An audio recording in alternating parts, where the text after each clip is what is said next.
அன்பும் கிருபையும் பரிசுத்தமும் நீடிய பொருளும் நிறைந்த எங்கள் பரிசுத்த பரலோக பிதாவே, அப்பா சர்வ வல்லமையான யாவே தேவனே, யாரும் கண்டிராதவரும் காணக்கூடாதவரும் சேரக்கூடாத ஒளியில் வாசம் செய்கிறதும் எப்பொழுதும் பரிசுத்தர் பரிசுத்தர் பரிசுத்தர் என்று போற்றப்படுகிற எங்கள் பரிசுத்தர் நல்ல தகப்பனே, அப்பா இந்த நாமத்திற்கு கோடான கோடி ஸ்தோத்திரம் அப்பா.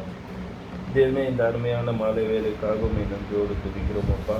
தேவனே, இதோ எங்கள் அனைவரையும் அப்பா உங்களுடைய வார்த்தைகளை கேட்க கொண்டு வந்து சேர்க்கிறப்பா, அதற்காக நன்றி தேவனே. இது எங்களுடைய பலவும் கிரியும் அல்லப்பா, நீர் எங்கள் மேல் வைத்த அன்பும் கிருபையினாலும் தேவனே உங்களுடைய வார்த்தைகளை கேட்கவும் உம்முடைய துதித்து பாடவும் அப்போ உண்மையை தியானிக்கவும் அப்பா கொண்டு வந்து சேர்க்கிறப்பா, அதற்காக நன்றி தேவனே, கோடான கோடி நன்றி அப்பா.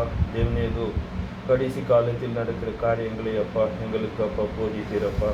இந்த கடைசி காலத்தில் உங்களுடைய விசுவாசம் எப்படி இருக்கிறது என்று சோதித்து பாருங்கள் என்று வேதத்தில் வாசித்திருக்கிறோம் அப்பா.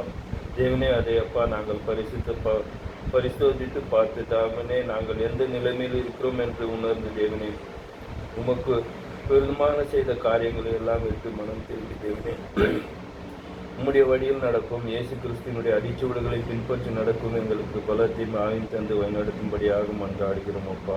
நன்றி தேவனே, இம்மட்டுமாக எங்களை பாதுகாத்து வழிநடத்தி வந்த தேவனே, இனிவரும் காலங்களையும் தேவனே நம்முடைய கரங்களில் ஒப்புக் கொடுக்கிறோம் அப்பா. கூடியிருக்கிற எங்கள் அனைவரும் தேவனே, ஏதோ இந்த ஒளியில் கேட்டுக்கொண்டிருக்க அனைவரும் தேவனே நம்முடைய கரங்களில் ஒப்புக் கொடுக்கிறோம் அப்பா. ஒவ்வொருவரையும் தேவனே பாதுகாத்து பலப்படுத்தி அவருடைய தேவைகளை சந்தித்து ஒன்றுபடுத்தி தேவனே பொறுமையாக உம்முடைய நோக்கி அப்பா நாங்கள் காத்திருக்க உம்முடைய வருகையில் அப்பா உமக்கு எதிராக நிற்க எங்களை தகுதியுள்ளவர்களாக ஆக்கும்படி மன்றாடி கேட்கிறோம் அப்பா. அப்பா கேட்டதையும் கேட்டு மறந்ததையும் உடைய பாதப்படியில் சமர்ப்பித்து அப்பா தேவனே இந்த ஜெபத்தை எங்கள் ஆண்டவன் உங்களுடைய ஒரே பேரான குமாரனாகி இயேசு கிறிஸ்துவின் விலையேறப்பெற்ற நாமத்தில் வேண்டி ஜெபிக்கிறோம். ஜீவனும் பரிசுத்தமும் உள்ள நல்ல பிதாவே, ஆமென். கர்த்தருக்கு துதி ஜெபத்தை சொல்வோம். பிதாவே, உடைய நாமம் பரிசுத்தப்படுவதாக, உடைய ராஜ்யம் வருக, உடைய சித்தம் பரலோகத்தில் செய்யப்படுவது பூமியில் செய்யப்படுவதாக. எங்கள் அனுதின உணவை எங்களுக்கு அளித்தருளும். எங்கள் தீமை செய்தவர்களை நாங்கள் பொறுப்பது போல எங்கள் பாவங்களை விட்டுவிடும். எங்களை சோதனையில் விடாது, தீமையில்